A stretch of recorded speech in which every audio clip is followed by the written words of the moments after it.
Right now, people are complaining about inflation and the cost of living and this and this. And it's like, well, I and many other people knew that in 2020, if you stop people from working and you shut down businesses and then you pump trillions and trillions into the economy and you give people money for doing nothing, you will get inflation.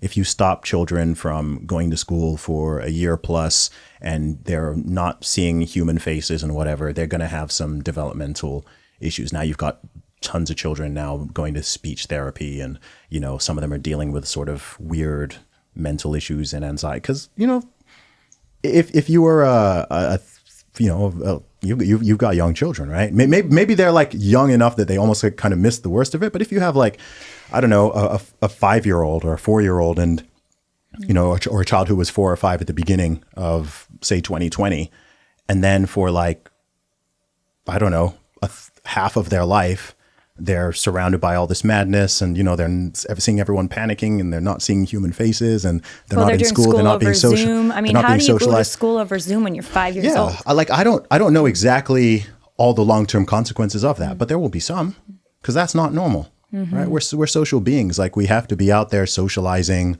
and meeting other people, and then when you also drill into them that you need to stay away from don't touch your friends, don't touch your family members. Hugs are dangerous. You could kill someone by hugging them. Like, that's a really horrible, even if someone thinks the intention behind it is good, I would say it's absolutely not. But the consequences of that are real. Like, that's not how we didn't grow up like that, right? Well, I mean, even among my friends who have young children, because I have a group now, we have these like 1, 2, 3-year-olds who are having babies, and like the kids that were 1, 2 years old, newborns during the pandemic, we all talk about their pandemic babies because they grew up seeing, yes, their parents' faces and maybe their grandparents and maybe like a close friend, but they weren't seeing faces at large, right? No. There were masks everywhere and there were few social activities. And so like, I think, I do think that children who are 2 or 3 today are different than children who are younger, because the younger, like even I think about my kids, like there's my youngest son, he didn't grow up with masks, he's a 1-year-old. He's just enjoying the world. He smiles at everyone. It's a different experience than my older child had. Yes, it is. And it has an impact. It is. And, people forget very basic things. Like, one of the ways we learn how to speak is by seeing people's mouths moving as they speak. So if you cover that up, people are like, oh, there's no downside to masks, whatever. Like, even if it doesn't work, there's no downside. I'm like, what do you mean there's no downside?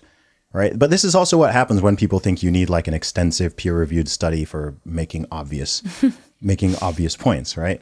I don't have studies for all these things. I know that there are studies, though. I'm sure there will be now, but some of it is just common sense. Right. I know that if someone is already in prison and they really, really want to punish them, what do? They put them in solitary confinement.